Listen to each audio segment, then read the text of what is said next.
Welcome back to Pod Save the World. I'm Tommy Vitor. I'm Ben Rhodes. Do you know who had the event after us in the Reagan building after CrookedCon? Like the Insurance Association of America or something like that? Even better. Former General Mike Flynn. No way. No. Yes. What's his organization? Is it like a QAnon military coup kind of initiative? Coup 2.0. No, so apparently he was the Grand Marshal of the National Veterans Parade in D.C. on November 9th. So in the lead up to that, on November 7th, the same day as CrookedCon, he was... The Grand Marshal of what? The big Veterans Day parade in D.C. I would have thought Grand Wizard. Grand Wizard, yes. But yeah. So he was honored at a dinner that night in the Reagan building in the same venue as CrookedCon. So for anyone wondering why the thing was like halfway closed, halfway through, that was why. Mike Flynn, pacing around. I'm surprised we didn't have him on a panel. Yeah. He might have had some insights, some might takes. Might have had us arrested by the Marshal of the Supreme Court or something. So Michael went deep on this. So the event was emceed by a woman named Chris D. Clark, KRSDEE Clark. She was named Mrs. American 2023. Mrs. American. Mrs. It's more of an identity statement than a pageantry statement. Okay, wait for this. So Michael went real deep on this. So not Miss America. So apparently the runners up to the Mrs. America contest, which I think is like an off-brand version of Miss America. So she's an off-brand version of that. So she's like the Temu version of Kirkland vodka. She's like the MAGA brand version. I guess, yeah. With the MAGA face. And the generic MAGA face. Anyway, Mike Flynn in the house. Could have come by. You, me, Ro, Yasmin. It continues to Mike be Flynn. Completely extraordinary to me that guy was a relatively senior official in the Obama administration. Just goes to show you that the Democratic senior, national security personnel people let some slip through the cracks there. Yeah, more than a few crazy people at the senior levels of the military. Well, anyway, thanks to everybody that came out to CrookedCon. Thanks to everybody who listened to it. We released it in the feed on Monday. Great event. Thanks to Yasmin. Thanks to Ro. Really just awesome all around. It was. I mean, the vibes were great. The energy was great. It was good to see people in the flesh. People seemed fired up. Yeah.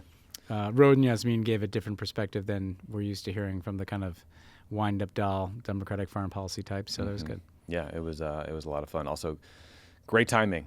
Post-election, pre-shutdown cave. Couldn't have timed it better. That was fun too, to just bask in victory for a couple of days. Yeah. 3 or 4 days of glory. That's all we get. That's all we're metered out these days. All right, we got a great show for you guys, though. We're going to cover Syrian President Ahmed Al-Shaara's improbable visit to the White House on Monday and what got done.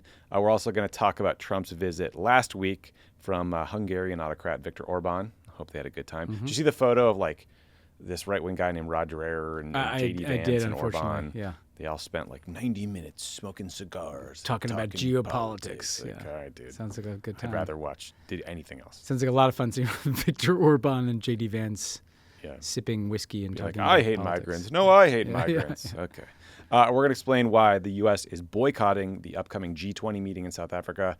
We'll cover the election and the brutal crackdown on protesters that happened in Tanzania. Got an update from Sudan. Then we'll explain why Trump is threatening to sue the BBC for $1 billion. I love that that's like his kind of just pull numbers out of the air. Starting point. Yeah, nice round number. We're going to explain why Trump's demand to be known as the peace president has hit some real trouble this past week. From a bunch of different angles. And then you'll hear a hilarious update from our always hilarious friends over in Saudi Arabia about their... And not related to the comedy festival. No, not related to the comedy festival. This is just about infrastructure week, actually. Infrastructure lifetime at this current rate. We'll talk about their planned Neom City and the Line building, which wait around for this one. This is good. Then a little bit, you're going to hear my conversation with Tariq, Habash, and Josh Paul. So I haven't done the conversation yet. I'm letting you guys behind the scenes here. They're coming in the studio afterwards. But they both resigned from the Biden administration over Gaza policy, and they have now formed a new organization called A New Policy to put together and put forward. Not subtle. A smarter, more rational approach to U.S.-Israel policy. So I'm going to talk about that experience, what it was like to resign, why more people didn't follow suit in their view. We'll talk about Trump's ceasefire, the phase 2 planning that's happening or not happening as we speak, and much more. So excited about that. Yeah, I talked to those guys after they resigned, and deeply thoughtful, interesting, courageous people. Yeah, it took real guts, and it was not a lot of not a lot of profiles and courage looking around. Yeah, no. All right, Ben. So let's start with Syria. So Monday was this pretty extraordinary moment where a former Al Qaeda guy turned statesman, hopefully, met with President Trump at the White House. No, I'm not talking about Rudy Giuliani. I'm talking about Ahmed Al-Shaara, Syria's transitional president. So Shaara led the charge to topple the Assad regime back in December of 2024. Doesn't that feel like it was more like 4 years ago? Yeah, not at least. 1 year ago. Yeah, that's back when he was Giuliani. Yeah, Abu Giuliani. Yeah. Better name. This was his first visit. Nom de guerre is often better. Nom de guerre. It'd be sick to have a nom de guerre. Yeah. I mean, I guess then you have to go to guerre, which I don't really want to do.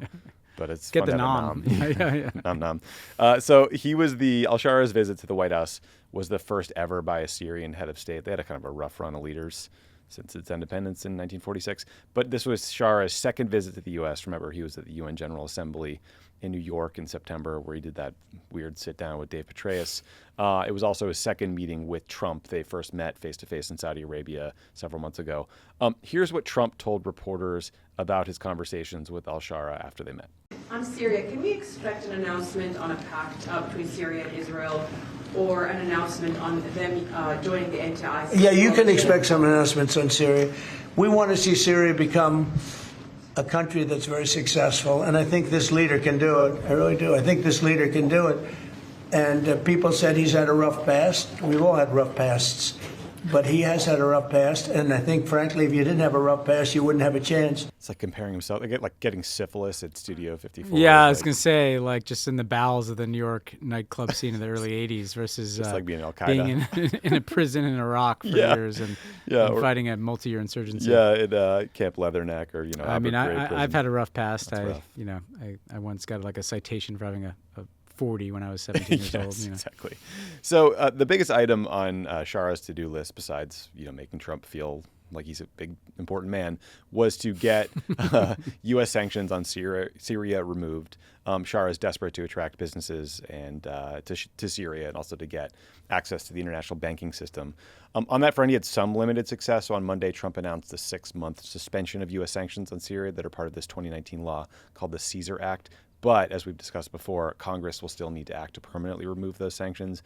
A bill to do that has passed the Senate, but it's being held up in the House due to ongoing concerns about the treatment of minority groups in Syria. So specifically, there was this really horrible incident back in July where an estimated 2,000 people were killed in the city of Sueda, mostly members of the Druze religious minority. Government forces were accused of being involved in that massacre. And there's also been reports of abuse of another minority group called the Alawites. President Assad was an Alawite, and sort of that minority group ruled Syria for a long time, so there's been a lot of reprisal violence. So while Trump had mostly nice and or weird things to say about Shaara, he called him attractive. He's like, oh, look at that hot extremist over there. He's a handsome guy. Yeah, I wouldn't. Is he handsome? I don't know. I don't know. He's aligned. If we're ranking him in terms of just heads of state, yeah, he's not the top of the list. Yeah, he's not that Dutch guy, but he's done pretty good though. He's not Senator Moran. He's just like he's in the middle of the pack. But it wasn't like a total love fest. Like there was no press conference, there was no pool spray, there wasn't like a Mar-a-Lago dinner with the extremist guy. There wasn't a big arrival ceremony. I think they just sent him in through the side door. But the main deliverables were this sanctions waiver, which he got for 6 months. I think the UN Security Council took Shaara's name off its global terrorist list. That must be nice. Mm-hmm. And then Shaara and Trump, they talked about reopening embassies. There was a Reuters report that the U.S. may begin using an airbase in Syria as part of some security pact with Syria and Israel. It'll be interesting to see how the old Al-Qaeda buddies take that one. And then Shaara said Syria is going to join the broader anti-ISIS coalition. So Ben, I don't know, what do you make of the visit, the optics of it or lack thereof, and sort of what they got done? I mean, having sat through endless meetings in the White House Situation Room about Syria, in which we just had no answers to what was a terrible situation with horrific suffering, barbaric Assad regime, a kind of alphabet soup of different extremist groups operating, proxy wars, other countries backing their favorite group in northern Syria. I mean, it's hard to put yourself back into the place of what a gigantic disaster Syria was for such a long period of time. And I think it's just worth maintaining that perspective that how extraordinary it is that this guy, 1 year, look, whatever we may come to learn about him, and whether his autocratic tendencies kind of take hold, it is just pretty extraordinary that he went from basically being in northern Syria around Idlib, governing a small slice of land, to being in the White House in less than 1 year. I mean, like a year ago today, that guy was like with some fighters, with some like, RPGs and, flatbed trucks and stuff. Like, and now he's sitting in the White House. And like, I kept making jokes about his past, but like, he's done a lot of the right things since taking power. And I think you and I are both on the record of saying the U.S. should get rid of sanctions. Yeah. Because we want Syria to succeed. Now, there is an open question of whether he will be the next generation of strongman, but like, we got to give him a chance. No, and when you look at and listen to what he was saying, particularly right as he took over, like this guy clearly like read a lot of books, like when he was in prison and when he was like, he has like pretty evolved theories of politics. And look, I agree with the decision to waive sanctions. I fundamentally agree with the idea, and Trump has a lot more room to do this than Obama or Biden would have. Imagine them having Al-Shaara there. Like Fox News is rolling out the Brett Baer treatment for this guy. Yeah. Al-Shaara is on Brett Baer's show at 6 p.m. on Monday night, so we haven't been able to watch it yet. But that is a remarkable thing to imagine. That whole show would be dedicated to Islamophobic commentators like crapping on Obama or Biden. But I think what's fundamental is if we're going to get out of this war on terror page and we're going to get to some kind of, look, I don't expect everybody to have multi-party representative democracy in the way that we used to have in the United States. There's going to have to be a place for Islamists. There just is. I mean, we had this fight all the way back in the Obama years with the Muslim Brotherhood. Like, you can't exclude the most popular political movements in each of these countries. And so I think we do have to get comfortable with that. And it's in our interest for there to be Islamist movements that are capable of becoming nonviolent, inclusive, and tolerant. That would be great. That's the best case scenario, right? Mm-hmm. That's actually a better scenario than like just constantly imprisoning tens of thousands of people like they do in Egypt, right? Because they're so distrustful of those kinds of movements. So all those reasons, I think it's worth taking a shot on this guy. The vibe you pick up in talking to people in the Middle East is like, he seems like pretty autocratic, and like there's a huge delta between him becoming, a Saddam Hussein-like character and him being an inclusive, pluralistic leader who just leads Syria in the right direction. And I just think you have a better chance to influence that if you engage the guy. The one thing I will say is I wish that there was like a little bit more focus on creative efforts to how do you rebuild Syria.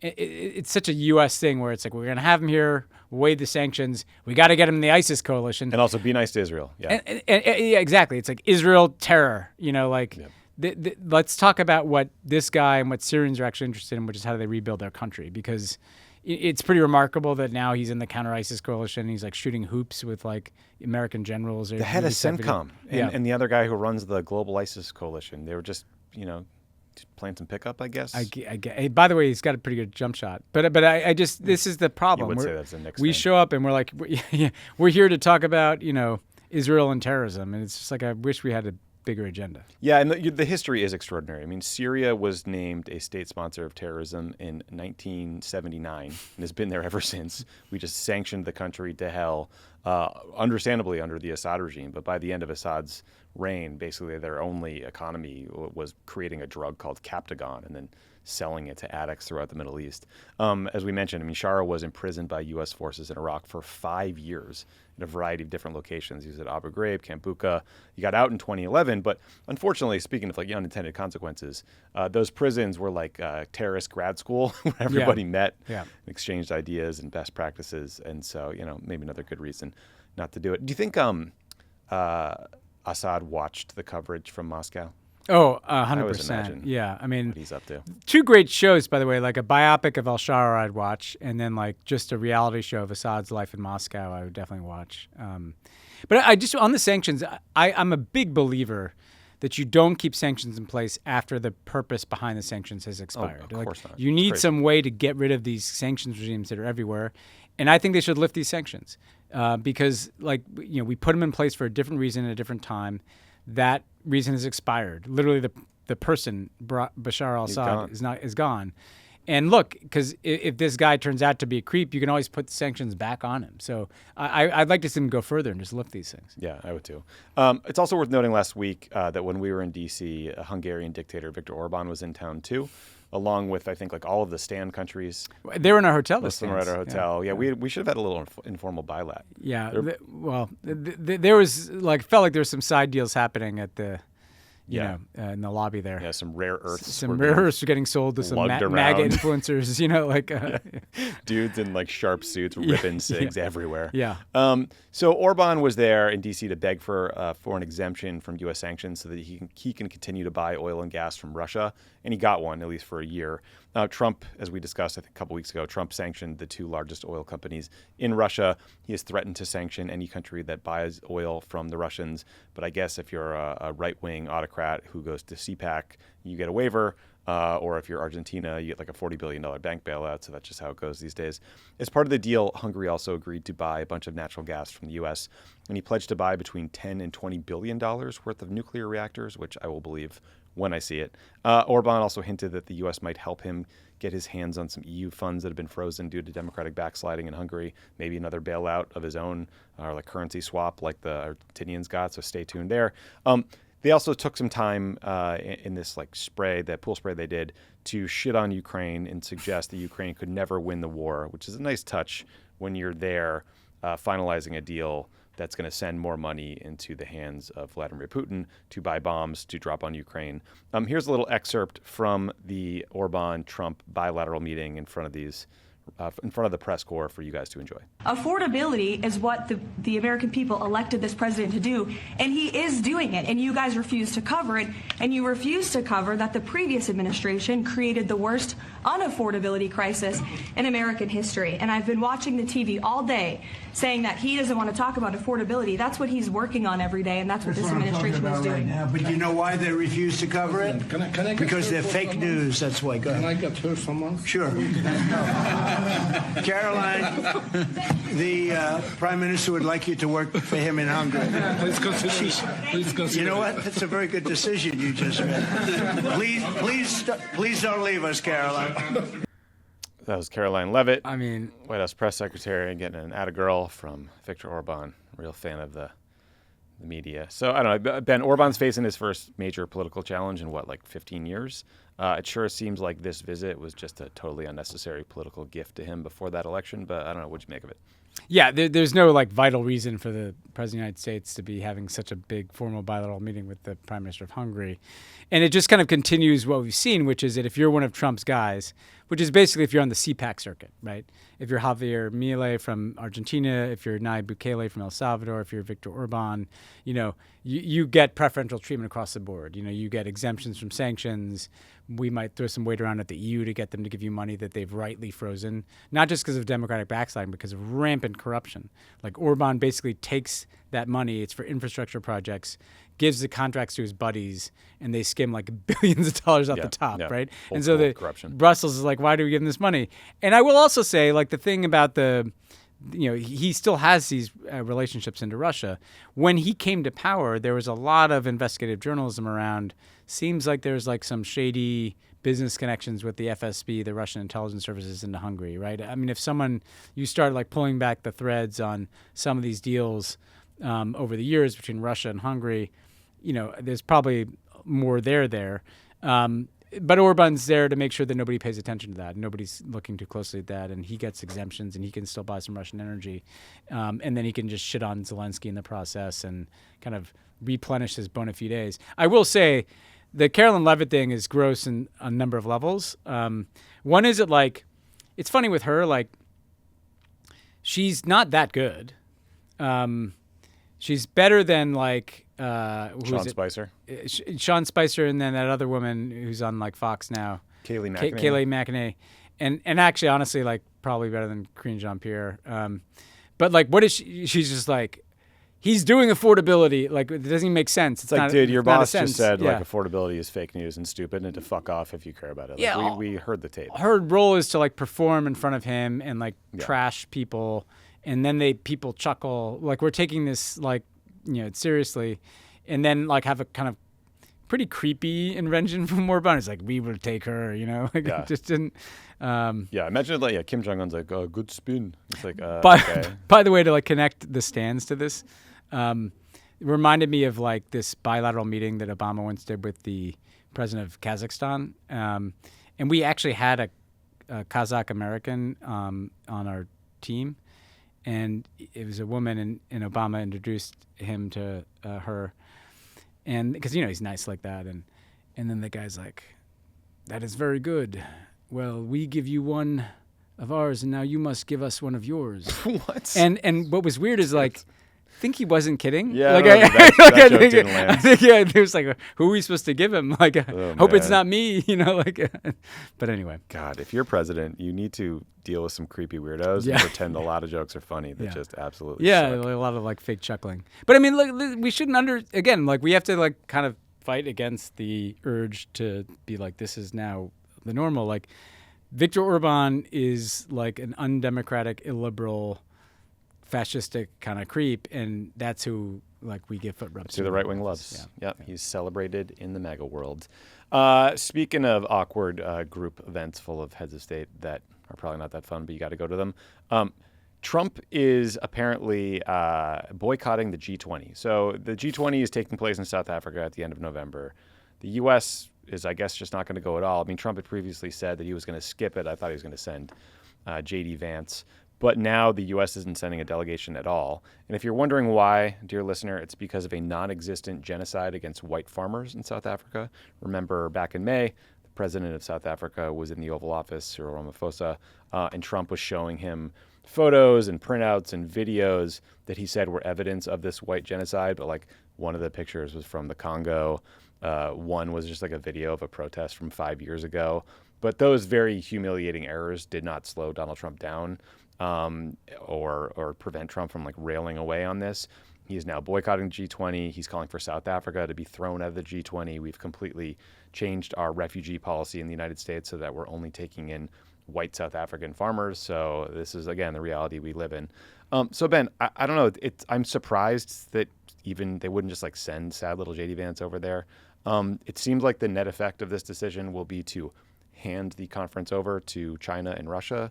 But what do you think? JD Vance would have loved to go, by the way, just go and lecture everybody about treating white people better in Africa. Not invited to dinner. I mean, look, the crude thing that needs to be pointed out here is it's useful to be reminded every now and then how just fundamentally racist the whole Trump project is. South Africa is a big, important country hosting arguably the most important meeting of the year.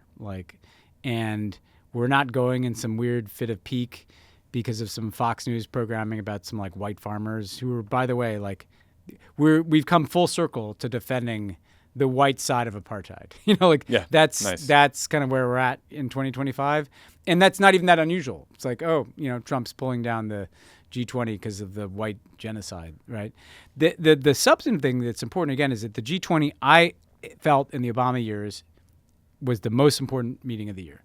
It was the 20 biggest economies, although like that there are 20 countries in it that were set up at the time they were the biggest economies, so not all of them are the biggest anymore, like Egypt and Argentina.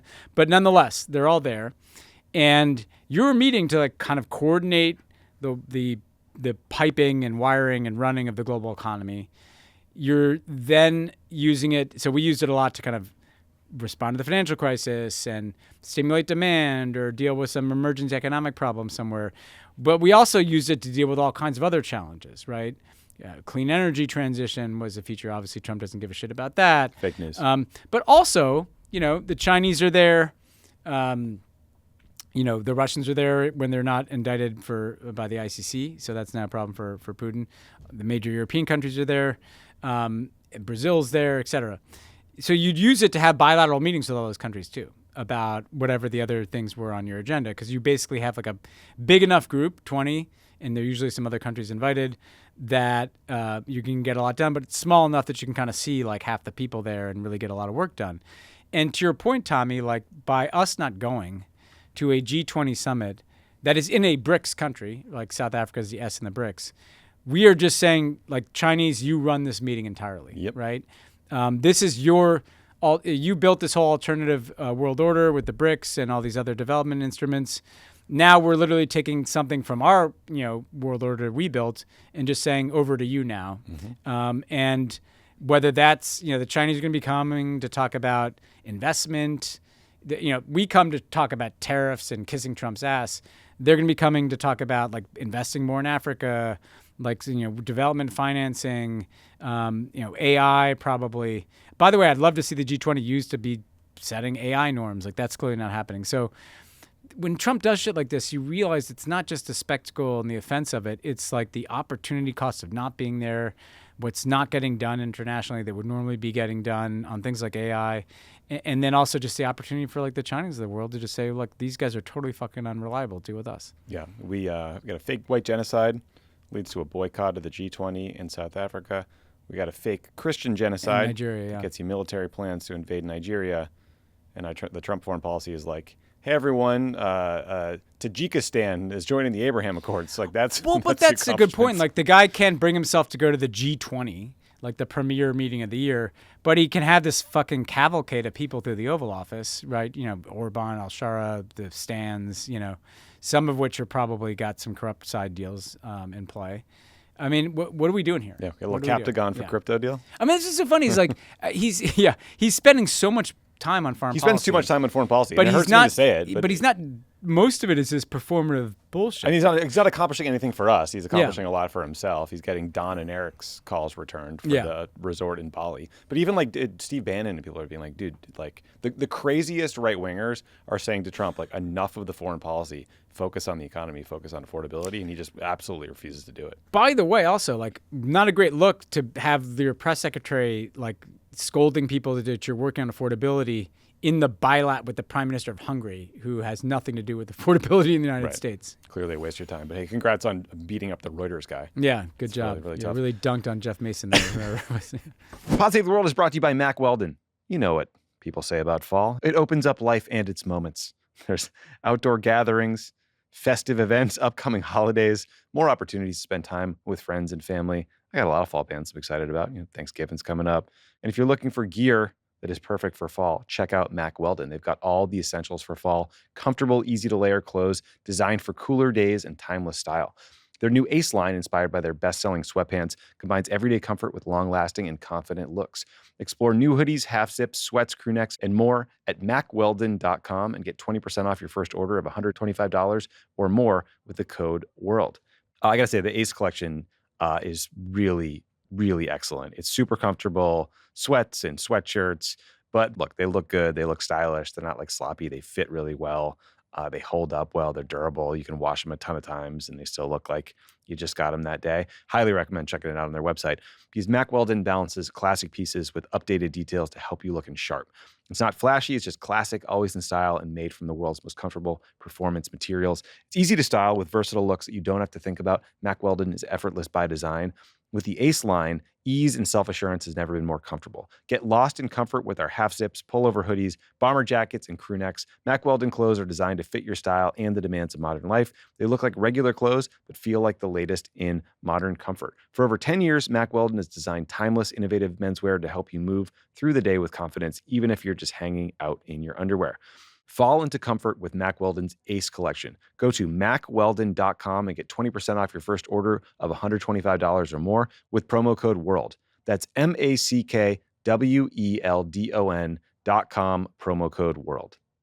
Pod Save the World is brought to you by Mando. From pit to crack, Mando's got you covered. It's whole body deodorant. It's safe to use anywhere on your body. Pits, balls, thigh folds, belly buttons, butt cracks, and feet. This is copy that I'm reading. These are not jokes. It was created by a doctor who saw firsthand how normal BO was being misdiagnosed and mistreated. It's clinically proven to block odor all day and control odor for up to 72 hours. Mando deodorant product options include a solid deodorant stick, formulated and powered by mandelic acid to stop odor before it starts. There's also spray deodorant, which is aluminum-free and ideal for hard-to-reach places. All products are baking soda-free and paraben-free. Choose from a variety of fresh scents like bourbon leather, clover woods, Mount Fuji, or Pro Sport. Did I ever tell you the time I was on a plane and the person next to me smelled really bad? Mm-mm. And so I tried to use earplugs to put them in my nose. And then I accidentally sneezed a bunch and sucked one up into my face. And then thought I was going to have to tell the pilots that we're going to have to do an emergency landing because I thought I was going to die because there was an earplug deep inside of my cavity of my sinus. But someone I knew that was also on the plane. And I was so embarrassed that I was going to have a medical emergency because I sucked an earplug into my face. that I refused to say that. And so I went into the bathroom right after we took off, even though I was crying and weeping and snot coming out of my face, like I was quite ill and thought I might be in real trouble. And I went into the bathroom and I like held one nostril and I blew as hard as I can, like 15 times, and nothing came out. And I thought I was gonna have to tell them to land the plane. And then I brought up all my energy I could and I sucked my whole Oh my body up and God. I fired as fast as I could and hard as I could. And a earplug shot out of my face and hit the window and came down. If you could bottle that feeling of success and safety, that you don't have to tell the pilots what you did, I would sell it. Yeah. Also, if your seatmate had just purchased some Mando, Right. would have saved you all this trouble because it's clinically proven to control odor better than a shower with soap alone. 12 hours after a shower, the average man's grundle odor was a 5 out of 10. Hey, this doctor's a real freak, isn't he? Yeah. Gathering the fucking data. Who's getting this data? With Mando, BLS, the average grundle odor level is a 0 out of 10. Scratch and sniff. Mando starter pack is perfect for new customers. It comes with a solid stick deodorant, cream tube deodorant, 2 free products of your choice like mini body wash and deodorant wipes, and free shipping. As a special offer for listeners, new customers get 20% off site-wide with our exclusive code. Use code WORLD at shopmando.com for 20% off site-wide and free shipping. That's shopmando.com. Please support our show. Tell them we sent you. Mando's got you covered with deodorant plus sweat control. Say goodbye to sweat stains and hello to long-lasting freshness. All right, let's turn to Tanzania, where hundreds, if not thousands, of Tanzanians are killed, are dead, following protests over a rigged presidential election, and hundreds more have been charged with treason for criticizing the government. So President Samia Suluhu Hassan won the re-election on October 29th, won in air quotes. She got, or claims, 97% of the vote with an 87% turnout. If you're racking up vote totals in the 90 percentile, it's usually a pretty good sign that something is amiss. And in this case, everything is amiss. So running up to the election, Amnesty International documented widespread human rights violations, including, quote, disappearances, arbitrary arrests, torture, unlawful killings, and severe restrictions on freedoms of movement, expression, and peaceful assembly. The leader of the main opposition party has been in jail since April. The candidate from the second largest opposition party was disqualified in September. And then on election day, the ruling party cut off the internet and they stuffed the ballot boxes. But other than that, free and fair election. Hassan's party, the CCM, was formed in the late 1970s after a merger of 2 existing political parties, and it's basically been in charge ever since. In 2021, the president died, and Hassan, then the VP, became Tanzania's first female president. There was some hope that she might be a democratic reformer, but she's quickly emerged to be a tyrant, which brings us to this recent election, where there's just all these just horrifying human rights abuses against protesters and just innocent people who are like caught in the crossfire. One human rights group said up to 3,000 people could have been killed by security forces, and then just the individual stories are horrifying. I mean, the Washington Post reported out a bunch of details and examples. There's a story of this young mom who was just driving through the largest city in Tanzania when she was stopped by armed men and executed in front of her 2 little kids. So Ben, we've been talking about these Gen Z-led protests over the last few months. I don't know that these protesters have identified themselves in the same way and used like the Jolly Roger, kind of pirate iconography or anything. But the median age in Tanzania is 18 years old, so it's a very young country. And the BBC reported that a third of Tanzanians aged 18 to 25 are unemployed. So it's similar structural challenges that are leading to this anger. Ultimately, Hassan was sworn into office in this closed press ceremony. She blamed foreigners for the protests. So it's good to see that she's not struggling to figure out the kind of traditional autocratic playbook early in her tenure as a strong woman, I guess. This is a pretty striking situation because, first of all, Tanzania has generally been a more stable country. I mean, they've also been governed by one party, that dates all the way back to kind of liberation. But it was always kind of like one of the better models of stability, economic development. Obama went there. I remember we went there in 2015, and the president, Kikwete, was one of these guys that everybody thought was one of the more positive leaders in Africa. And so therefore, I first of all, this election was totally fucking rigged, right? They threw the opposition in prison. Even the election monitors, who are pretty casual, they hesitate to really come down hard. They were like, "Holy shit, this is not as bad as it gets." So this is some bad shit, right? The AU was whacking them. The yeah, African Union they're was getting whacked left and right. So to me, what's depressing about that is it does show you that this kind of democratic backsliding. I mean, we're so far beyond even that, because everywhere around the world, you're just seeing more and more brute force for people staying in power. And that's all the examples. If you look around the world, you don't see a lot of positive examples of multi-party democracy or people relinquishing power easily. By the way, you didn't see that in the United States after the 2000 election either. That's a good point.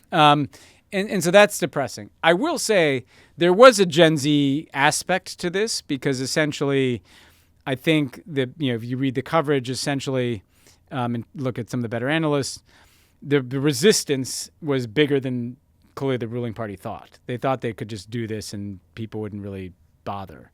And instead, it looks like there was big turnout here, and there's big turnout among younger people. Bear in mind, we covered the Kenyan protest on this podcast like a few weeks ago. That's right next door. Kenya has more of a tradition of political protests, but honestly, watch this trend because we've talked a lot about the global authoritarian trend. Now we've seen, and one of the things that characterizes that is it's everywhere, right? And we've said, it's from Brazil and Argentina to the U.S. to Hungary to Russia to Turkey to Indonesia, all these different places. Well, here you've had these kind of Gen Z protests in Bangladesh, in Nepal, in Madagascar, in Tanzania, in Kenya, in Indonesia. It does just feel like there's something happening out there where younger people in general, they're sick and tired of corruption. They don't believe that the future is better than the past, so they don't see a lot of opportunity for themselves. They're also, frankly, a generation that had to deal with COVID and a bunch of insanity. And it does feel like there's a pent-up feeling that is beginning to be expressed in country after country. There's no reason to believe that's going to stop. And the more it happens, it seems like people are watching it happen in other places and say, well, let's do this here. And I'd say that's a particularly big warning sign or potentially positive thing, depending on how it goes, in Africa, because their populations are so weighted to youth. Explosive population. It's explosive. And on the surface, it looks like, okay, you got all these strong men, and they're kind of, they're the old people like Museveni in Uganda, or they're these new like coup leaders in West Africa. But the reality of this thing is that they're sitting on top of these giant population bulges under 25, and they're not creating jobs fast enough. And so I just think we're going to see a lot more of this. I really do. This was not on our rundown for the show today, but there was a story in the Times, you mentioned Kenya, about all these Kenyan moms these Kenyan women who had no economic opportunity, so they got lured into jobs in the Gulf, specifically Saudi Arabia. And the story in the Times was about women, these Kenyan women who had kids while there, and now their kids are stuck in this horrific legal limbo. Like they can't get a birth certificate, they can't get any kind of legal status, so they can't get vaccines, they can't get schooling, they can't get daycare. And like a lot of these women got pregnant by another immigrant working in Saudi Arabia. Several have been raped. Others arrived pregnant and just didn't know it. But now they're in this situation where their kids live in this just sort of like statusless world, and they're not allowed to leave. So the moms can leave Saudi Arabia, but they're not letting the kids. It is like, it is harrowing, awful. These women are living outside these gas stations, but it sort of speaks to the total lack of economic opportunities for young people and the links they're going to find jobs abroad and maybe send home some money, and how rife it makes them for abuse. It's just not. There's a degree of inequality. Look, there's always been inequality. We had colonialism for hundreds of years, right? But it just feels like we're entering a phase where there's something that's just going to break at some point. Elon Musk just became a trillionaire, and yet you've got people that have to go to Saudi Arabia and endure that, right? And country after country, you just see that governments, economies don't have the answer to the need for job creation, the need for cost of living reductions. And frankly, the only answer out there in the global economy right now and where you find growth is AI, which is probably not going to create jobs. It's going to take them away. Yes. So there's just it's a ticking time bomb out there I can feel in Los Angeles, pretty stratified place. But it's nothing compared to Dar es Salaam, Tanzania, or Nigeria, where the population growth is going to be just explosive. Okay, so staying in Africa, Ben. So in recent weeks, we've covered Sudan a bunch. There's been this horrific attack by a rebel group called the RSF on the city of Al-Fashir in the Darfur region of Sudan. Remember, the RSF, they've been laying siege to Al-Fashir. They did it for about 18 months. And the Sudanese civil war has been raging since April of 2023. So this has been just an ungodly, awful past few years for everybody in Sudan. And then there was finally, the Sudanese armed forces left the city of Al-Fashir, and the RSF took it, and the atrocities that have been documented are just ungodly awful. There's been some amazing, great coverage that we'd recommend. Check out work by Yusra El-Bagher at Sky News.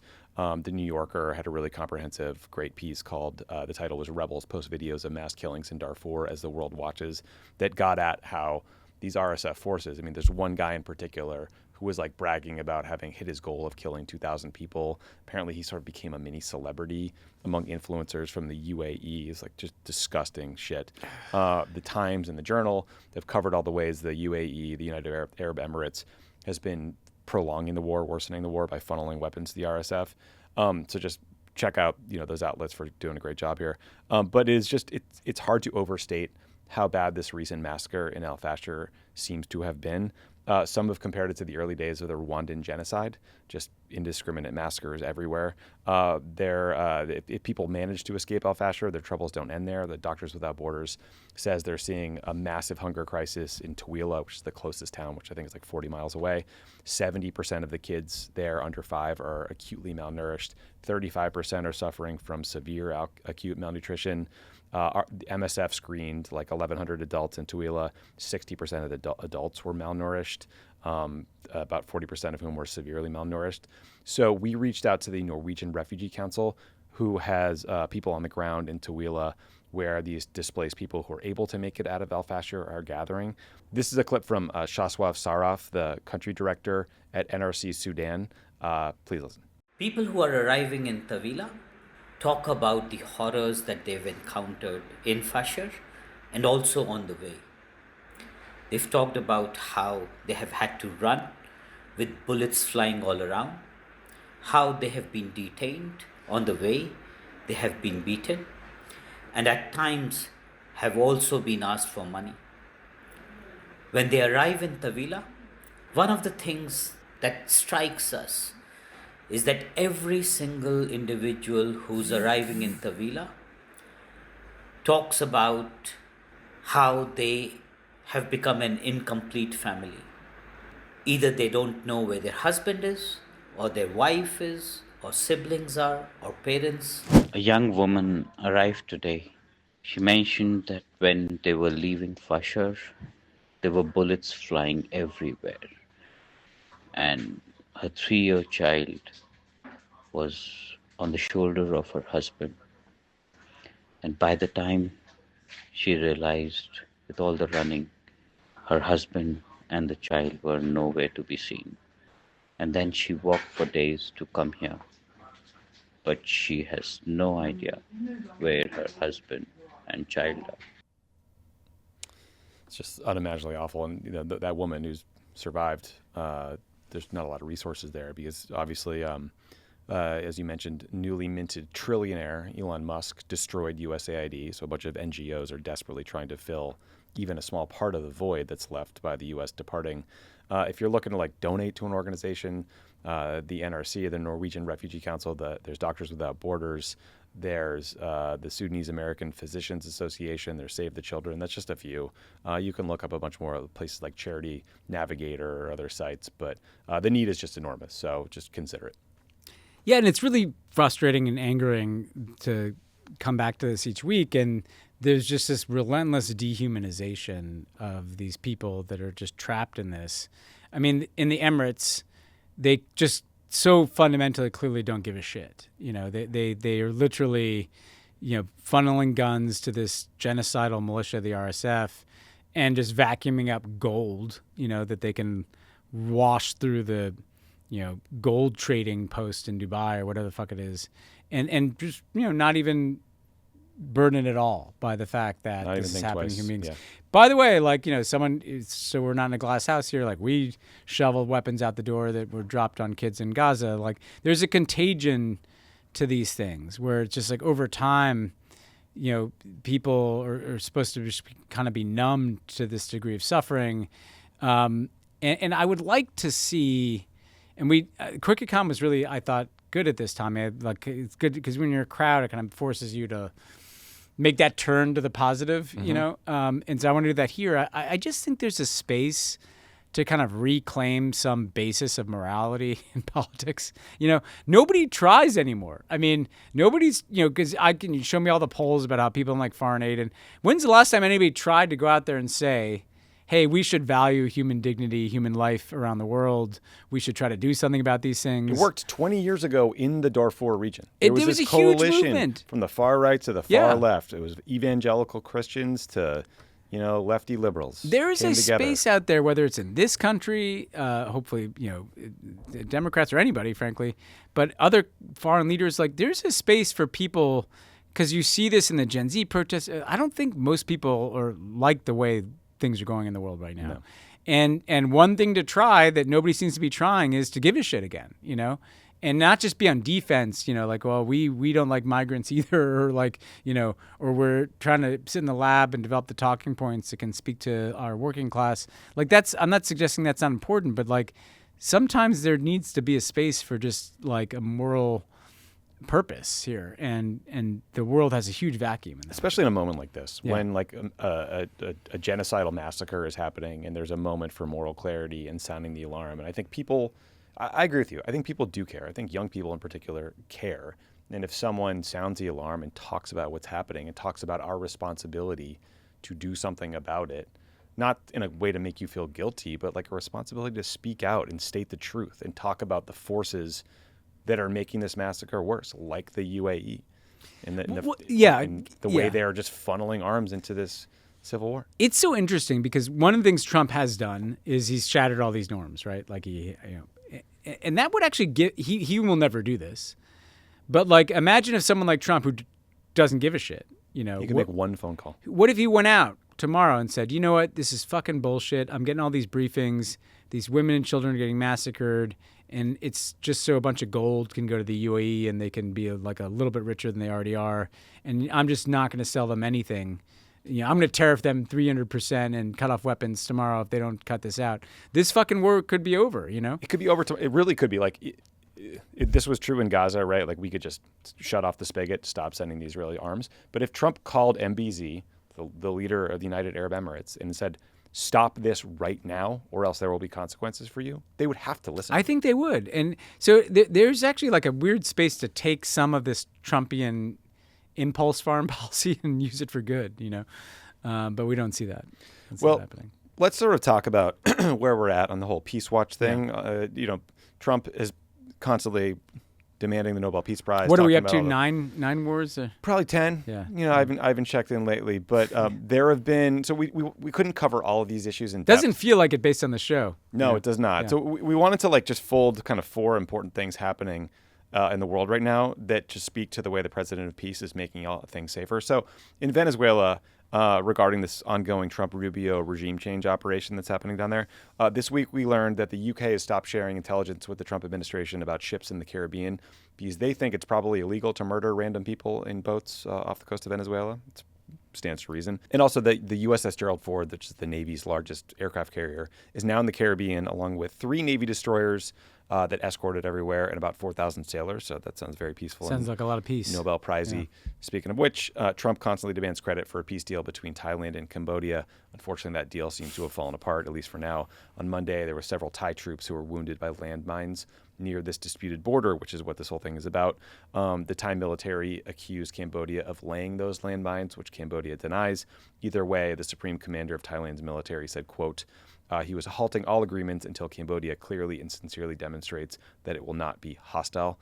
On the nuclear front, Ben, after Trump's announcement last month that the U.S. is going to resume testing nuclear weapons, the Russians said they would respond in kind. Geez, who could have seen that coming?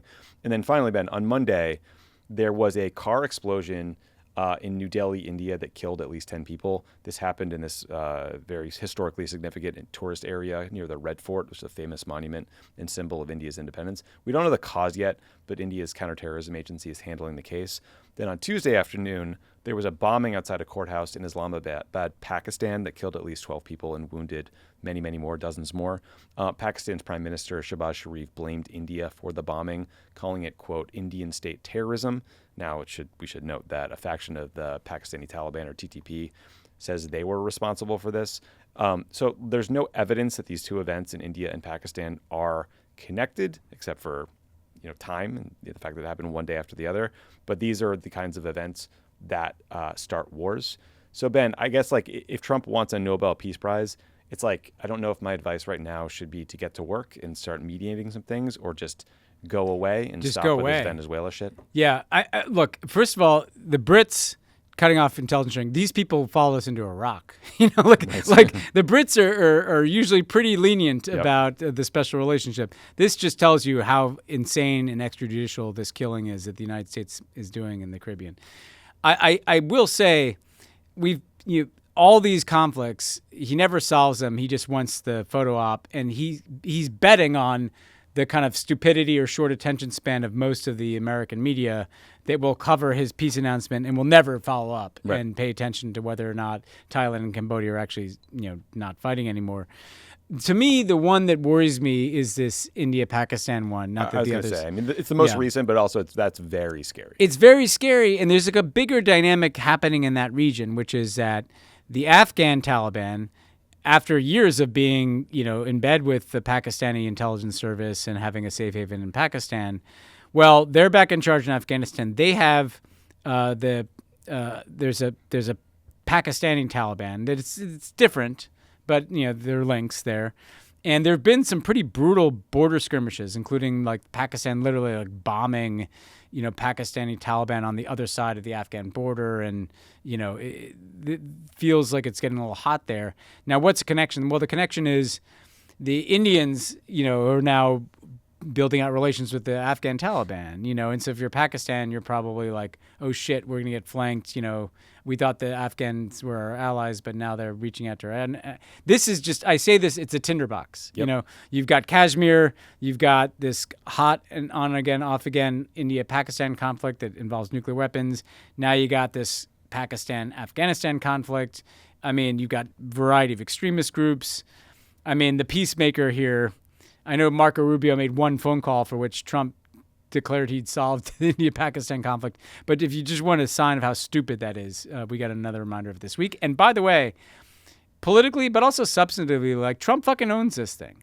If you want to go out and claim that you made the ceasefire and you solved this problem and you should get a Nobel Peace Prize, well, when shit starts to blow up, like that's on you, motherfucker. Yep, I mean, like where's your peace effort now? What are you getting out of the fact that the Pakistanis nominated you for a Nobel Peace Prize? They only really did that to fucking troll India and to kind of get you more on their side in the next time they have a fight with India. So are you going to be a trusted interlocutor or not? I mean, he's playing with fire with these peace deals, and I don't think people understand that. Yeah, and look, the last major attack in Islamabad was in 2022, so this hasn't happened in a while. And now you have an even more autocratic strongman in Modi, who's been stoking nationalism all day, every day for the last however long.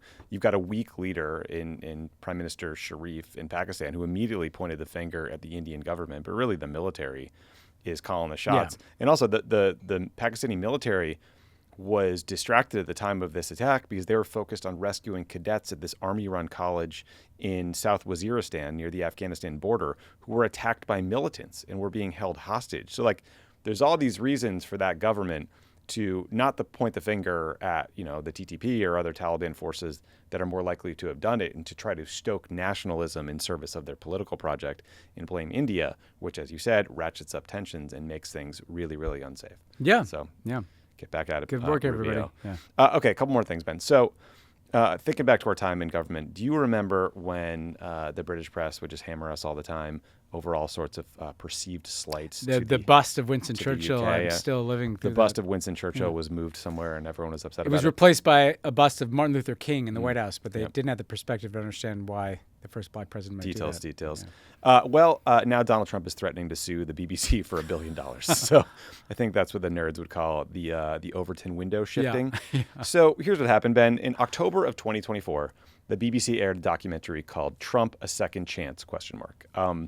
This existence of this documentary was news to me. It seemed like no one really gave a shit about it at the time until last week, when The Telegraph, a conservative paper in the UK, published a leaked memo from a former advisor to the BBC board that included a litany of criticisms of the BBC for, perceived bias, being too hard on Israel, et cetera, that included criticism of the way this specific documentary was edited. So remember Trump's infamous January 6th speech at the Ellipse?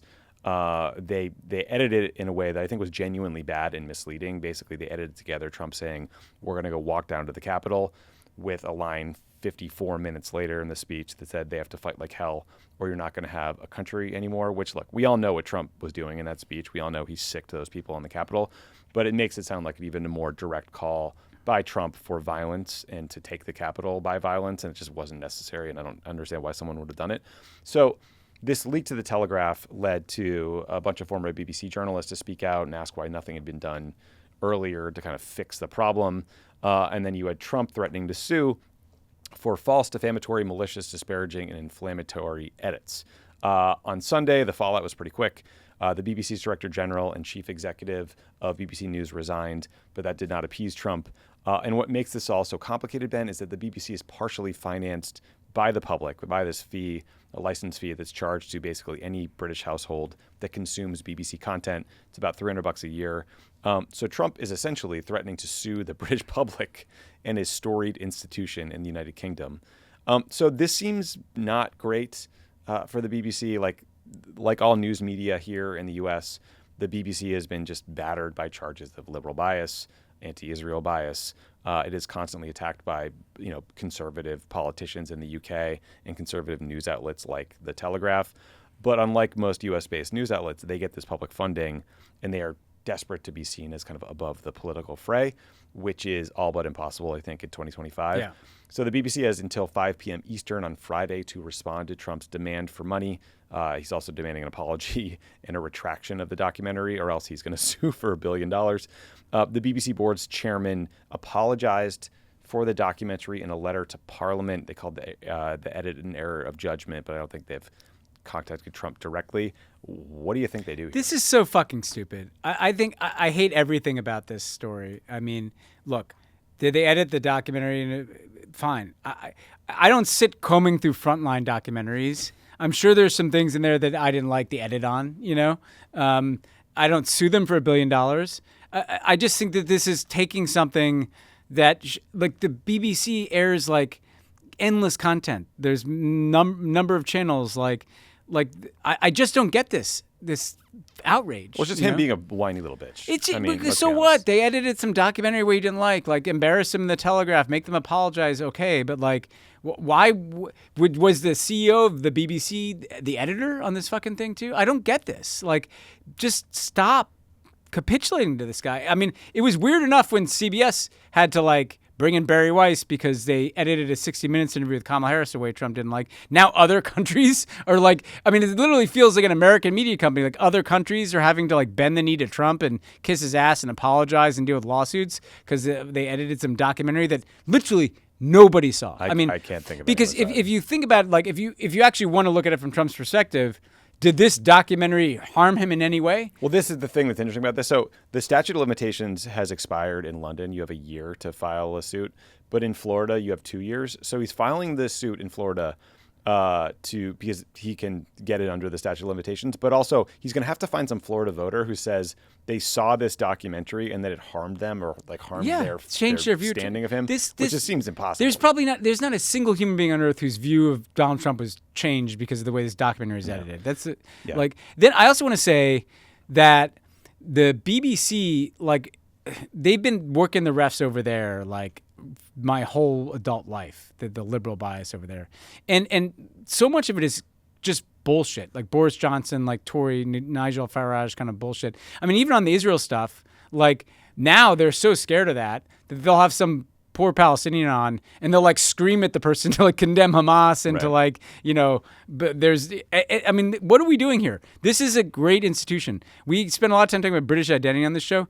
If these guys, and I say this, my brother runs Sky News, a competitor, but I'll say BBC is a core to British identity. It's up there with the royal family about what people know and respect about the United Kingdom. And if they're going to since 1927, it's an institution. And if they're going to tear this thing apart because of weird Nigel Farage type grievances against the liberal media or Telegraph crusades or Donald Trump suing them, show some spine, some backbone here, BBC, because before you know it, you're just going to be Barry Weiss is going to be running the fucking BBC by the end of the Trump administration at this rate. Yeah, I mean, look, this thing's been around, again, since 1927. It's up for renewal in 2027. I think they thought they might have, Keir Starmer, might make it a little easier for them to grease things. Now it's gotten complicated and tied up in Trump. Yeah. There have been a bunch of other BBC controversies, like they didn't move fast enough to deal with an anchor accused of sexual misconduct. Now that was bad. There was the suspension of this beloved soccer commentator named Gary Lineker for criticism of the Tories' immigration policy. There was sexual harassment by another presenter. There was this Gaza documentary that you mentioned where it turned out the father of this 13-year-old narrator was a Hamas official and no one knew it, which just opened them up to all sorts of accusations. But again, like the BBC collected about $7.8 billion in revenue in the last financial year. About half of that was from these license fee payments. The rest was from commercial pursuits. They've got, $627 million in cash on the books currently, but Trump wouldn't win $1 billion. Like it seems ridiculous, but he could clear out a big hunk of that. Yeah, so they got to fight. And to be clear, I have no idea who these two executives are. I couldn't pick them out of a lineup. They may have done a shitty job. They may have done a good job. Yeah. Some of these other things you said, I followed those controversies and they seem bad. But even if they sucked at their jobs, I just don't like the optic of like Donald Trump being like, hey, this documentary that came out a year ago. And it made me sad. I'm mad about it because someone showed me a thing from the Telegraph. And so now you got to fire. Like it feels like we're globalizing our own media drama. And that makes me sad. No, it's not good. It's globalizing just in this case, legal attacks on the media that's trying to destroy it in service of all these right-wing populists. Yeah. Like it's an interesting commentary about nationalism that someone like Nigel Farage would side with Donald Trump in taking a wrecking ball to a British institution that is really important and treasured and powerful and a good way for the UK to project power over taking the side of his own country. I realize that it's all tied up in his party and his identity, and he thinks the BBC is liberal and it's mean to him, but they also they give the guy tons of airtime, so he benefits from the BBC. Good luck not having a BBC. I'm sure the whole world will be tracking GB News, like whatever right-wing rag Nigel Farage likes. You can maybe stream if you're lucky. Yeah. Finally, Ben. So, longtime listeners to this show know that Ben and I are not the biggest fans of Saudi Crown Prince Mohammed bin Salman. I'm not sure, Ben, if for you it was the butchering of a journalist named Jamal Khashoggi or the crackdowns and even executions of human rights activists, including women who just, wanted to drive a car, or the disastrous Saudi-led war in Yemen. The list goes on and on. But the rest of the world, especially the business world, has largely moved on from those things and largely forgiven MBS's transgressions because he offered a full-throated, sincere apology and promised to change his ways. That or the $1 trillion sovereign wealth fund. Yeah. So guys like MBS, though, who are ruthless and rich and powerful, they inevitably end up surrounded by yes men who are too afraid to tell them when their ideas are stupid, which brings us to something called The Line. For those unfamiliar, The Line was a planned linear city in the Saudi desert. The full vision for The Line was announced back in 2021.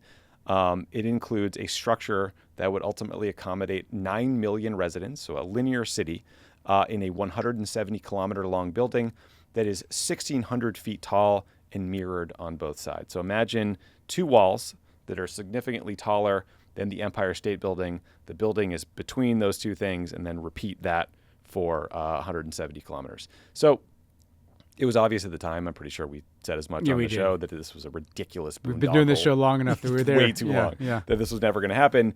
But the Financial Times has a report out about specifics about just what a disaster this project has become and why it seems like it has been put on ice. So everyone should read it because it's worth your time and it's too long to summarize here. But a few things that jumped out at us. One, the budget estimate went from $1.6 trillion in 2021 to an estimated $4.5 trillion earlier this spring.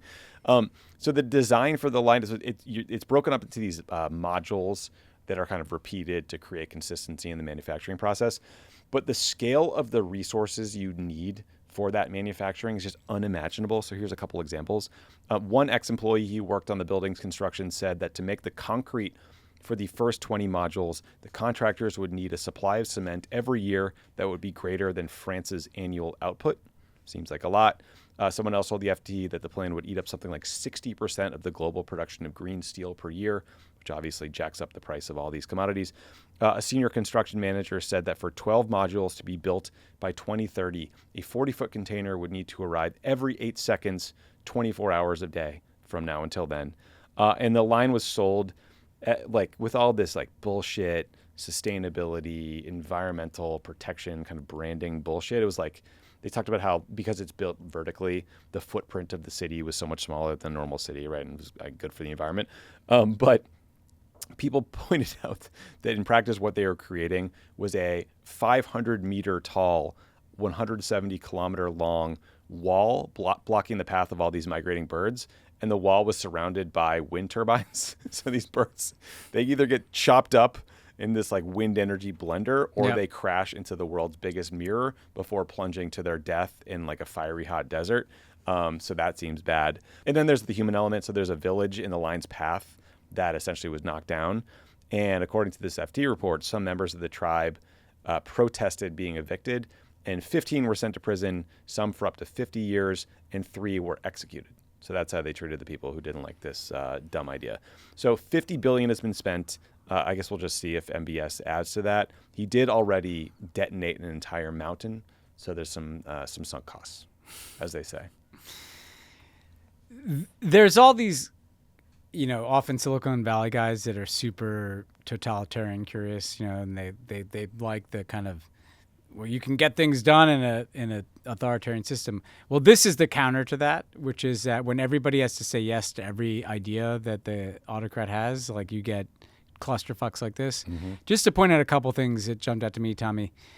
Did you notice that like one guy said to him, to MBS, like, hey, high-speed rail is great. We can go from one side of the line to the next in 20 minutes or something. Mm-hmm. And so they started planning to build this light rail because MBS was really psyched about it.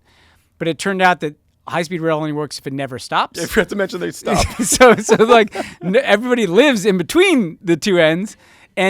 But nobody wanted to tell MBS because like he was promised a 20-minute high-speed rail, and so they didn't point out that you get same thing with like getting to the airport. It was like, oh, I'm going to take the rail to the airport, but there's not enough room in the railway cars for bags. Yes, and so they have to pick up your bags like 8 hours before to get to the airport. There are all these little details like this.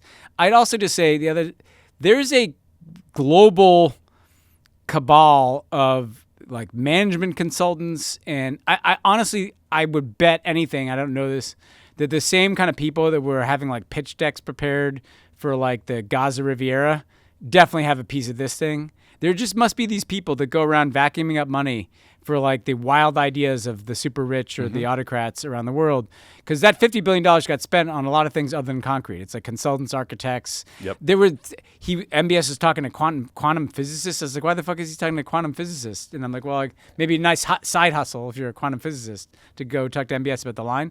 And then the last thing is, even if this worked, which it's clearly not going to do, who the fuck would want to live in a wall in the middle of the desert? No one. No one. It's like 25% of the Saudi population. Nobody could ever explain to me like why anyone would want, like even in the beautiful drawings that they made of like this wall with like, trees in it and stuff, you'd be like, well, that seems like a recipe for claustrophobia. It seems like I'd be going out of my fucking mind if I was inside of this prison. And there's little basic things like, what if there's a fire? Oh, yeah. Yeah. I guess we run horizontally. The opening of the story is about how they had to create they want to create a marina where the world's largest cruise ship could, I guess, dock in the building for some reason. Why, though? Why? I have no idea. There's plenty of beautiful places on Earth for the cruise ship to dock. There wasn't even a marina, so they'd dig the harbor, but then the water was stagnant, so it would be a horrible health hazard. And then wasn't there a soccer stadium above the marina? They wanted to build a 30-story glass and steel chandelier, and above that a 45,000-person soccer stadium. This is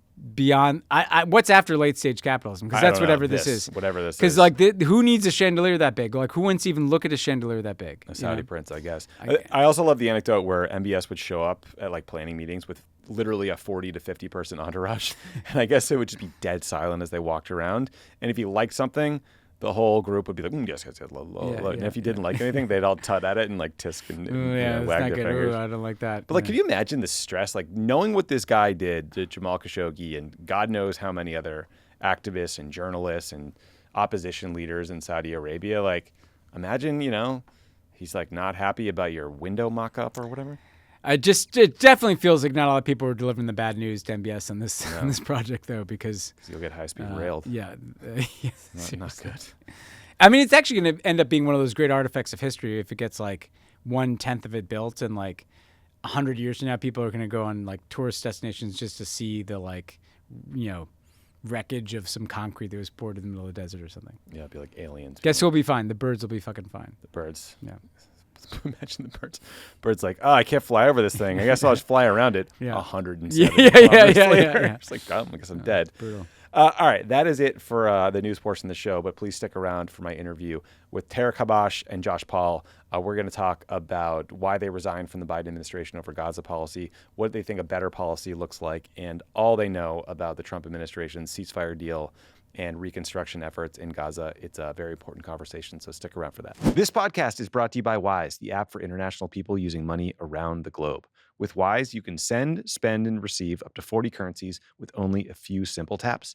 Whether you're buying souvenirs with yen in Tokyo or sending Karuna to a loved one in Prague, you know you're getting the mid-market exchange rate with no extra markups. That's what makes Wise the fast, affordable way to use your money around the globe. Wise offers 24/7 live support and runs over 7 million daily checks to catch and prevent fraud, so you know your money is where it's supposed to be.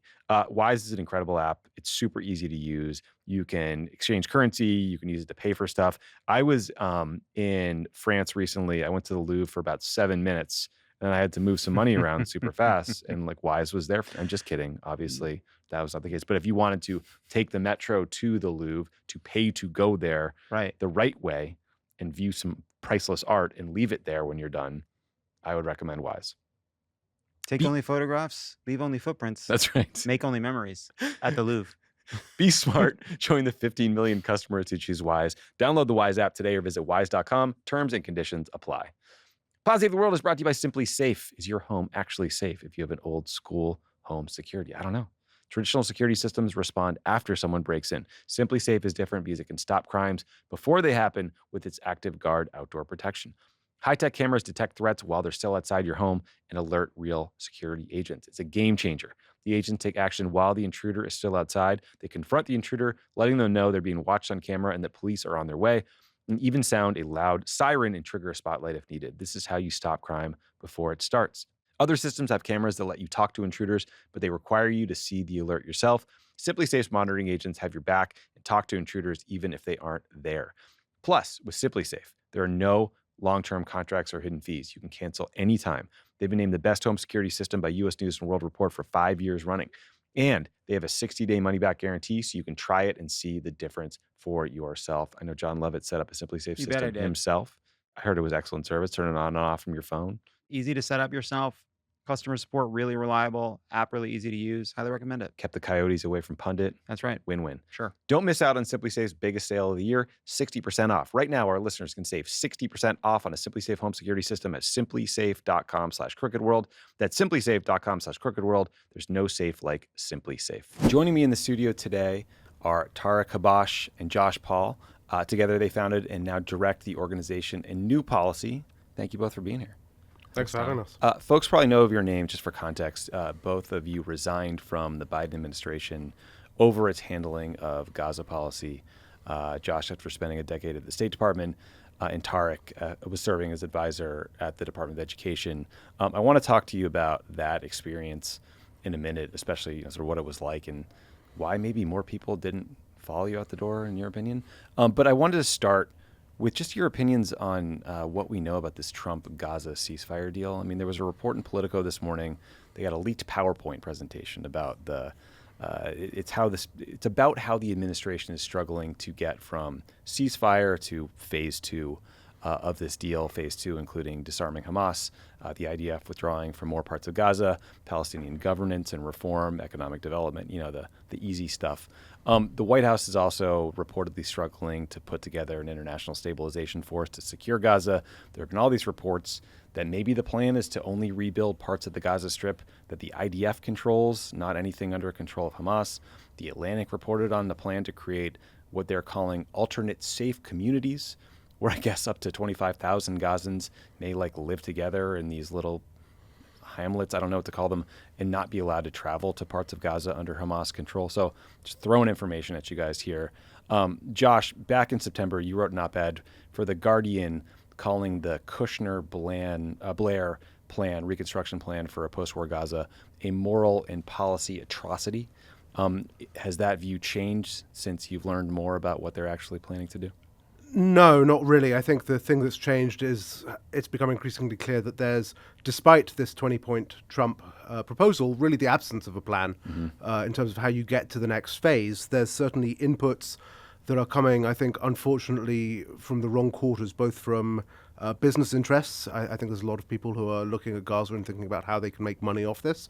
And, Prime Minister Netanyahu is doing all he can to, if not scuttle this, then bend it to his will, which, of course, is not the route to a just and lasting peace. So I think where we are now is also, unfortunately, taking a leaf from the last 2 decades or 25 years of failed American policy in the Middle East, and in particular where we see the absence of any sort of Palestinian role in this plan and the imposition of governance from the outside. That's what went wrong in Iraq, and we have taken apparently no lessons from that, and the war will pay for itself. Yeah, Tariq, there's basically nothing in there about Palestinian self-determination. But correct me if I'm wrong. That's pretty much right. And to Josh's point, it's the same problem we continue to see with American foreign policy in the Middle East. It's always happening in contra to what the actual people are looking to achieve. And without having a self-governing system, without giving Palestinians the authority, the ability to speak for themselves, we're going to get this wrong. You need to have Palestinians actually at the table. That's Palestinians in the region, that's Palestinians in the diaspora, not a U.S. government that is dictating what they think is best for Palestinians. In the same way, we don't tell Israelis what to do. Far from it, actually. We give them complete autonomy to decide what they want to do, sometimes to their own detriment. Why don't Palestinians have that same type of voice? Why don't they have that same type of self-determination? I think it's actually in the United States' best interest, as well as all peoples in the region, to create that space for Palestinians to be part of the solution. So the Washington Post reported that this U.S.-led Civil Military Coordination Center has now taken the lead in overseeing the distribution of humanitarian aid in Gaza. I guess on one level, it's maybe a little bit of a relief that it won't be as disastrously handled as the GHF, the previous sort of iteration of assistance was. But in response to that news, I saw that your organization, A New Policy, released a statement that said, quote, "The U.S. must avoid a mission creep that makes Israel's legacy our responsibility." Can you guys just elaborate on that risk of mission creep? And then just sort of what do you think is an appropriate role to make sure that these civilians in Gaza who have been bombarded or starved for the better part of 2 years actually get the humanitarian assistance? Yeah, first of all, the good news, right, which is that I think it's very clear to everyone that Israel is not the appropriate authority to be in charge of humanitarian assistance going into Gaza. It has weaponized that assistance not just for the last couple of years, but for decades, restricting the flow of medicine, of food, of construction materials to the Palestinians. And so if there's to be any hope of a successful reconstruction, it has to be taken out of Israel's hands. And, the United States is an appropriate partner to play a significant role in that. Of course, the downside is that we know how U.S. operations in the Middle East tend to go. They start slowly, and then before you know it, you are pulled into something that is not in America's interest. And, I think we all wonder what is going to happen when the first American soldier gets killed in one of these operations, which seems at some point or other, the more and more we get involved, the greater the risk becomes. And then what is the next step after that? What is the long-term plan? Again, are we committing ourselves to an operation without an exit plan, without a long-term plan, and without, clearly, a plan to transition this role to that Palestinian governance and leadership that Tariq was just talking about? There's been a Palestinian-American kid named Mohammed Ibrahim who has been rotting in Israeli prison since February, so for like 9 months. He's 16 years old. The crime is allegedly throwing stones, I think, in an empty street in the West Bank. It doesn't seem like anyone in the Trump administration has lifted a finger to get this kid out. There have been a number of journalists who have tried to raise awareness about the cause. Not enough, I would argue, but it doesn't seem to really penetrate. You two know far better than anyone about, the Biden's administration's failure to use leverage and pressure Israel to do things. For all this talk of U.S. leverage, especially the billions in military assistance that we give them, it seems that historically, or at least in recent history, we've rarely used that leverage. Why do you think that is?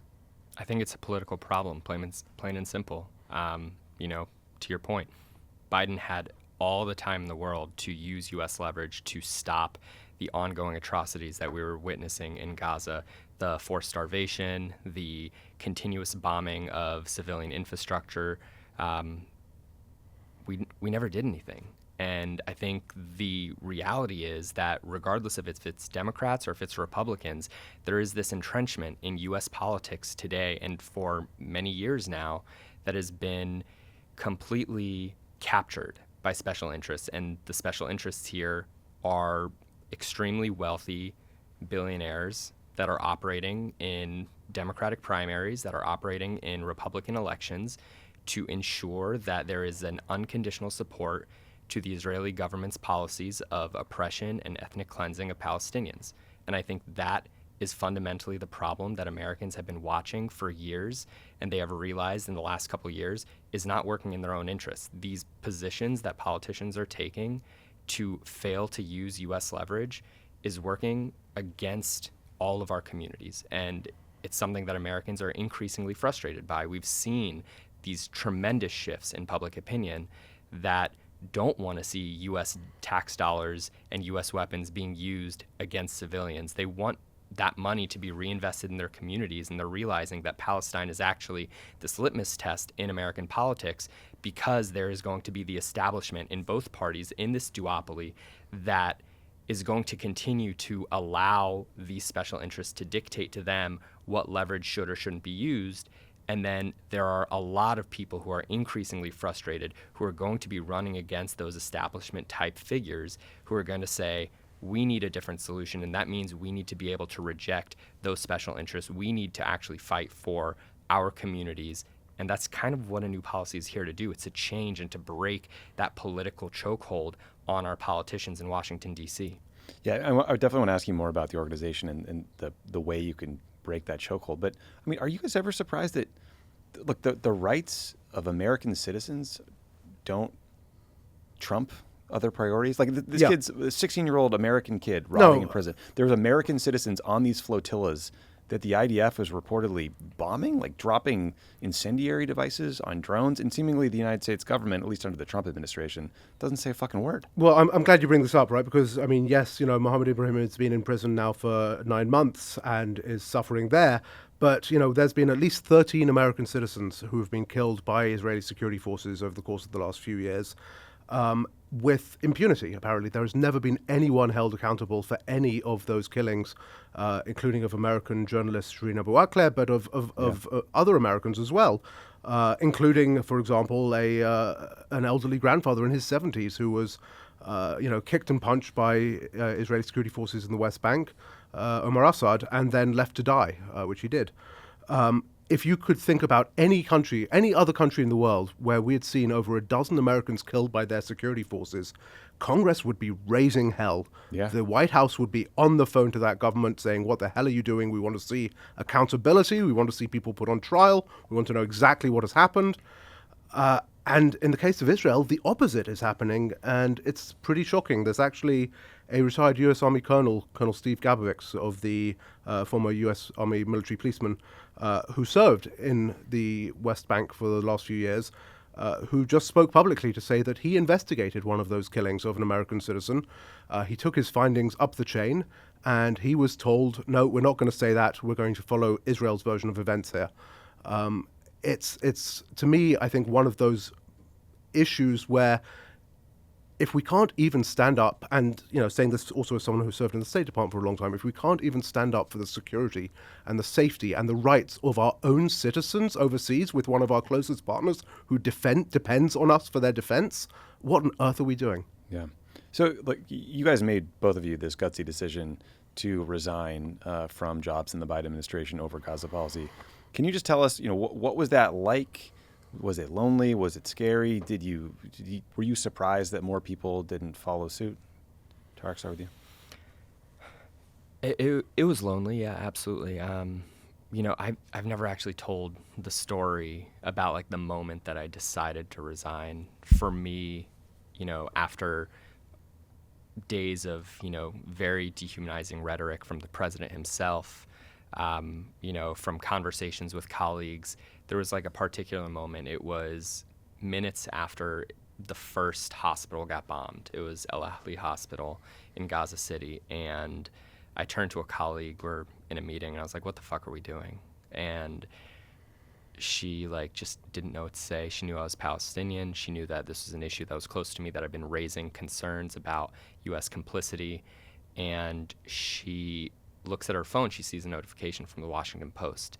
And she's like, the headline says that it was a backfiring rocket from Hamas. And in that moment, I realized there was no amount of humanizing myself within the administration with these colleagues that I worked with for years, because the propaganda machine that always played out, that I had been so familiar with as a Palestinian, that our stories, that our voices were never trustworthy enough, that it was always going to be the Israeli official said this, and so that's what we have to go with.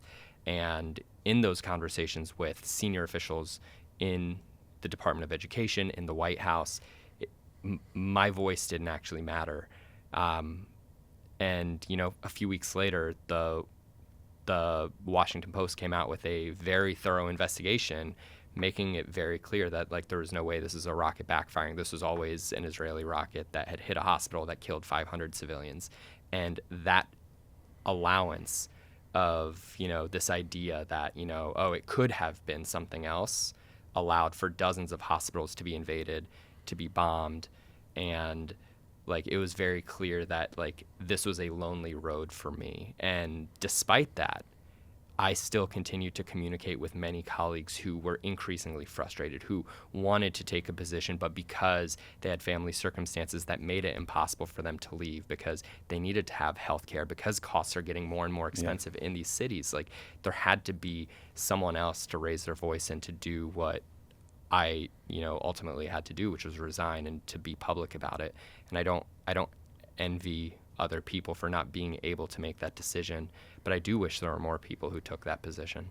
It is really, galling to think back to those early days when there were these debates over whether medical infrastructure was being targeted, and then it was just routine. Or when you'd cite the health ministry death toll, and people would scream at you and say, it's Hamas run, how dare you? Obviously they're lying. And now those numbers are not even disputed, and if anything, they're widely perceived to be an undercount. Yeah. But thank you for triggering me.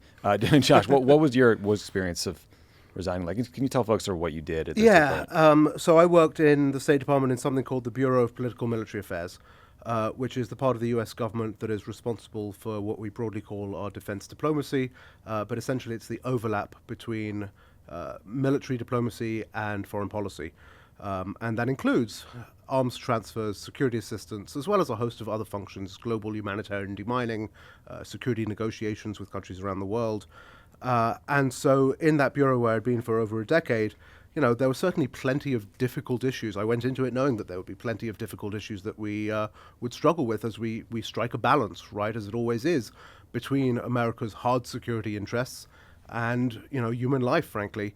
What was different in this context, I think, were two things. Well, first of all, the absolute scope and scale of the harm that was being done so quickly with American weapons, and not just American weapons, but weapons that we ourselves were paying for the most part. By the time I left October 18th of 2023, there were already 3,500 people who were killed in Gaza. At that point, almost all of them with American weapons.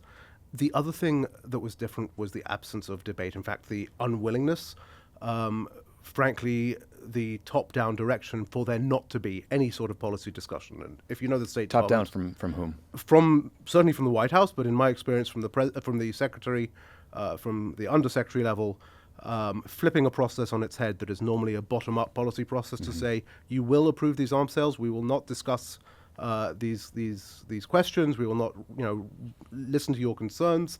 And these questions are like, is this in accordance with U.S. law so, in a lot of instances, yes, right? Is this accordance with U.S. law? But also even the more simple question of what the heck are we doing if the whole theory here is for the U.S. piece of this puzzle to be the provision of security in order to lead to peace? That's clearly not worked. That's clearly collapsed. So what even are we doing in the underlying policy? But also, are these arms transfers that we know are going to be used to violate international law, we know are going to cause immense civilian harm, should there not be some use of leverage, first of all? And should we not also be conditioning those as the law requires, whether it is the Leahy law, whether it is the Arms Export Control Act. There are plenty of hooks that are normally applied, I have to say, in most contexts around the world. But in this context, a blind eye was turned. I remember those early days. I mean, President Biden famously went over to Israel. You know, there was the embrace with Netanyahu on the tarmac. And the conventional wisdom that was sort of articulated via news reports from, background quotes from officials in the Biden administration was very familiar to me, having worked in the Obama years. And the idea was basically politicians cannot disagree with Netanyahu publicly. You have to do that privately. They call it the hug Bibi strategy. The closer you get to him, the more leverage you have. Has that ever worked? Did that work with Biden? Like, did you ever see that leverage exerted privately or hear about it? No. I mean, the level of influence was always coming from the other side. It was always Netanyahu who had leverage over Biden, and not because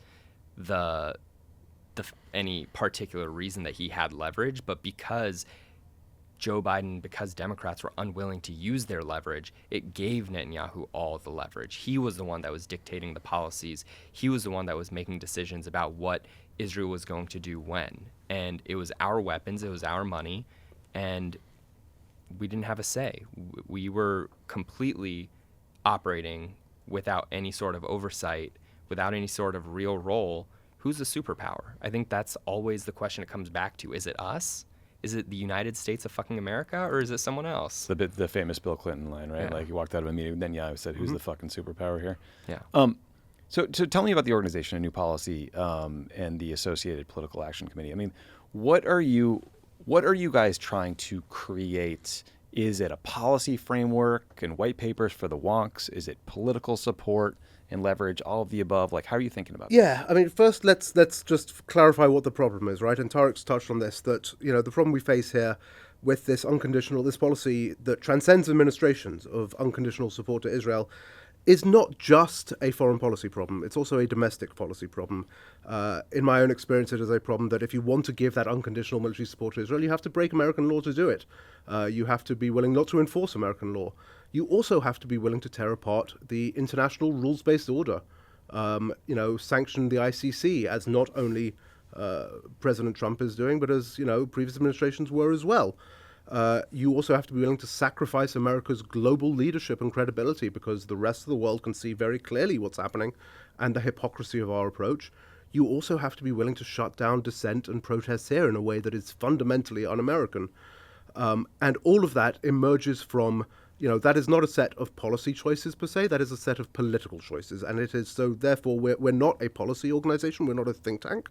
We are a political organization that is here to fix that political problem. And the way we are doing that is through taking this incredible transformation and this movement and this energy that we see across Americans of all creeds, of all backgrounds, of all political perspectives, who want to see change, and driving that into politics in a way that politics, and American politics at least, is designed to respond to, which means lobbying, it means votes, and then separately, on Tariq's side of the house, it means money. So directly for candidates, for campaigns? Yeah. It means that we're going to support candidates that are going to protect American democracy and that are going to fight for U.S. policies that actually align with the interests of their voters, their communities, and what's good for America's national interests, plain and simple. What we're trying to do is not change where people are. We're trying to meet Americans where they are and bring politicians along. It's been extraordinary watching people start to rethink, this sort of blanket support for Israel. I mean, there's a lot of it on the left, but more recently, there's a pretty serious conversation about U.S. support for Israel on the right, including the very far right, the scary right, the literally neo-Nazi right, that is tearing apart the Republican Party as we speak. For those who haven't followed this, the kind of inciting event was Tucker Carlson invited this kid named Nick Fuentes on his show, who is Holocaust denier, misogynist, open racist, said Jim Crow was good for black people, like that level of neo-Nazi.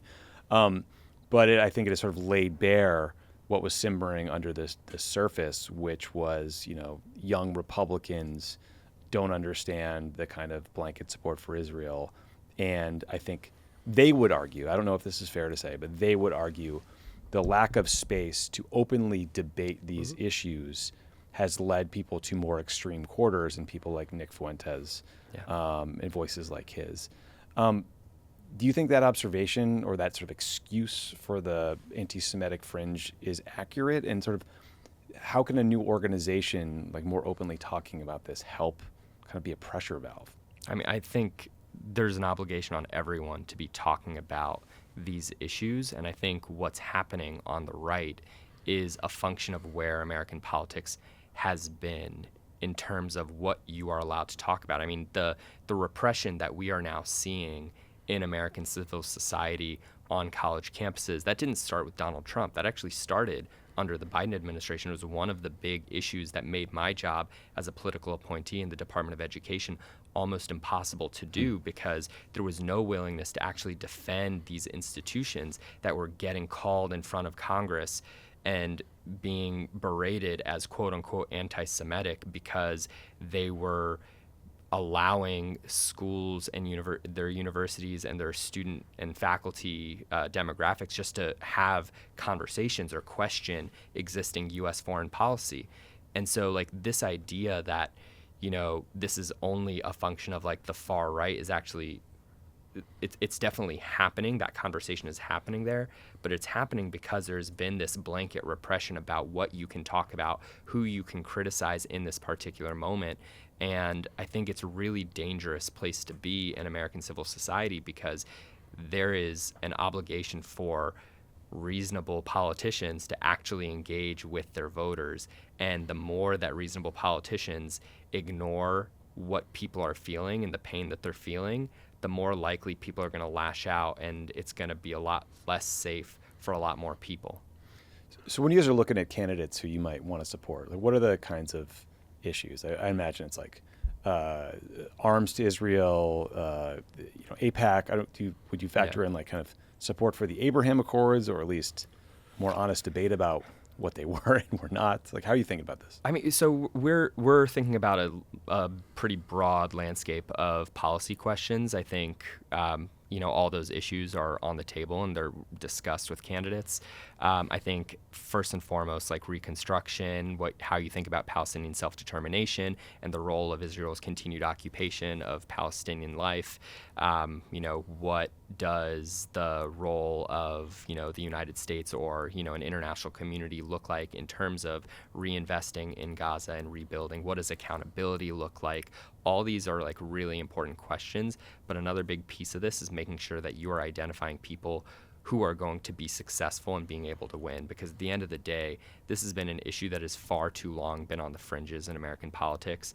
This is not a far left issue anymore. This is a kitchen table issue. It's a litmus test for Democrats and increasingly so for Republicans. And so what we are starting to see is that there are politicians that have been elected for many years start to talk about not taking AIPAC money, not being, paid off by Republican billionaires in Democratic primaries. Mm-hmm. I think that is an important step, but I think you also want to make sure that these politicians are actually signing on to bills that are going to condition weapons to a country that is violating U.S. law. That is a pretty clean-cut, straightforward, in America's interest or not question. And if that's a question that you're not willing to answer or engage in, you're probably not a candidate we're going to support. Josh, one other issue that's it's been a challenge for a long time, but it's getting a lot of attention lately, has been settler violence in the West Bank. A recent guest on this show, a guy named Jasper Nathaniel with the great Substack Infinite Jazz, was over in the West Bank covering the olive harvest, which has been a particularly violent time for Palestinian farmers who are trying to go to their olive groves, harvest their crops, and come home. They've been attacked by these lunatics, the terrorists in the West Bank. Jasper posted a video of one of these settlers clubbing a elderly woman, nearly to death, which I think made a lot of news. It's my understanding that, U.S. weapons are being used in this repression, right? I mean, was this something that you felt like you were allowed to discuss when you were at the State Department and working on these arms transfers? So this is not an issue that just arose in the last couple of years. This is a long-standing issue, and it's certainly one that the State Department is well aware of and has been asked about many times by Congress. For example, we know that U.S. funded and provided military bulldozers are used to demolish Palestinian houses in the West Bank in an act of collective punishment. We know that U.S. manufactured firearms are provided for commercial resale to these settlers, who then use them for that violence in the West Bank. Or passed out by Itamar Ben-Gvir, Or passed out by Itamar Ben-Gvir. And that was actually a live discussion ahead of that sale that I myself was a part of. This was back in 2022 when actually that same sale was being considered, and saying, hey, we should probably not do this. And, I was overruled by the White House at the time. I think it's important to note as well that the settler violence is not just a sort of a thing that happens and, a movement that is happening by itself. You can overlay where that settler violence happens with Israel's own public transportation strategy for the West Bank, its own infrastructure plans, and you can see, and there's a great organization called Breaking the Silence, which is an organization of former IDF soldiers who are now speaking out, who have done this mapping and this overlay, and there's very clearly a strategy behind it. So I think, first of all, look, there is a need to absolutely condemn that violence. There's also a need to withhold the means for that violence, but there's also a need to withhold the means for the mechanisms that support it. And what I mean by that is the settlement enterprise itself, both as a function of Israeli government policy, but also as a function of U.S. funding again. And here I'm not talking about government funding, but private U.S. funding. A lot of the settlements are funded through U.S. charitable organizations, which, last time I checked, shouldn't be supporting what are clearly illegal operations. And yet here we are. Yeah, it feels like, you're right, this has been a long-standing issue. It is clearly been one of the biggest obstacles to the notion of a two-state solution, which I think a lot of people rightly have observed has been off the table, or at least unrealistic for a long time. But it's little discussed. It's starting to come to the fore, but I'm not entirely sure why now, not earlier. Yeah, I think plain and simple, people are realizing how Israel's policies, both in Gaza and in the West Bank, are completely out of sync of what our values are. And I think as Americans start to realize this more and more, as we see more independent media start to talk about these issues, about how, we're witnessing a lack of democracy, actually, in how Israel operates, how we're witnessing actual injustice, actual, state-sanctioned settler violence and terrorism against civilians that already don't have equal rights. As we see more people engaging in this de facto annexation, even if it's not an official policy of annexation, it is happening. We have seen more and more Palestinian land get stripped from Palestinians. I think people are really realizing that, we are financing this. We are creating these problems. It's our job to fix them. Whether we like it or not, we are all part of this problem. It doesn't mean that, you're giving to AIPAC, you're part of the problem, but it means your tax dollars are going to Israel and they are creating these types of problems. So we all have to be part of the solution. We all have skin in the game because we're Americans. Yeah.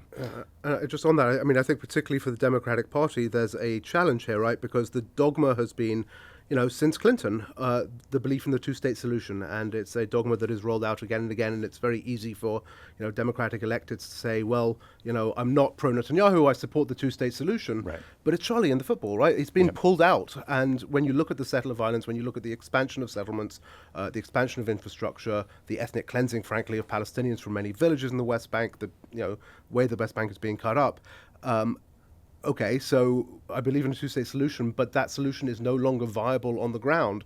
Where does that leave me? And I think that's one of the reasons why Democrats are now suddenly beginning to really focus on the West Bank, because they realize, oh crap, I'm left holding the bag for this policy that isn't going to go anywhere.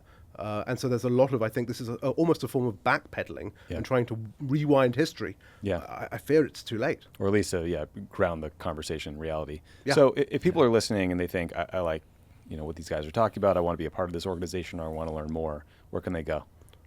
You can go to act.anewpolicy.org/podsave, actually. Okay. We create a special link just I like for that. you. And what can people do if they want to help out, or be a part of it? What can they do? So we also have a volunteer intake on our website. So we have hundreds of volunteers that are already, working with us. We activate people through our advocacy program. There's always opportunities to engage with your member of Congress, to engage through political campaigns, to door knock. Our organization has the infrastructure to do all of these different things, and it's going to take all of us. It's going to take millions of Americans to realign our politics with the values that we care about. And when it comes to foreign policy, when it comes to Palestine in particular, this isn't just a foreign policy issue. It's in every single issue. It's domestic policy, it's civil rights, it's healthcare, it's immigration, it's our neighbors and our colleagues getting abducted off the streets by ICE. I wrote about this back in July, that what happens in Palestine doesn't stay in Palestine. What ICE is doing today, what ICE has been doing for years but has been expanded under Trump's big beautiful bill, has been this effective occupation of our own cities and communities, where I have to go on Google Maps and check and see where the random checkpoints are because there's a bunch of traffic that should not normally be there, and go around it because I'm a brown guy that looks like me. This is what Palestinians deal with every single day in the West Bank and in East Jerusalem. We are importing these policies. We're importing their technology that is allowing ICE to be able to hack into our phones and look at our encrypted text messages. ICE trains with the IDF. These policies always end up coming back. And so it's always going to be on us to think about how we solve the problem. If AIPAC is the problem, a new policy is here to be the solution. Yeah. So follow us online, follow our social media. As Tariq said, go to act.anewpolicy.org/podsafe. Sign up for our newsletter. If you are capable of it, do think about contributing. American political work takes money, but more than that, it takes all of us raising our voices, and we look forward to working with millions of Americans across the country to translate their desire for change into that real and lasting change. Cool. Well, I bet a lot of people listening will want to do that. Thank you for the work you guys are doing. Thanks for the courage it took to quit a job with no clear path for what it meant for the future, and for being here. Great to see you both. Thanks so much, Tommy. Thanks again to Tariq and Josh for coming by, and we will see you guys next week.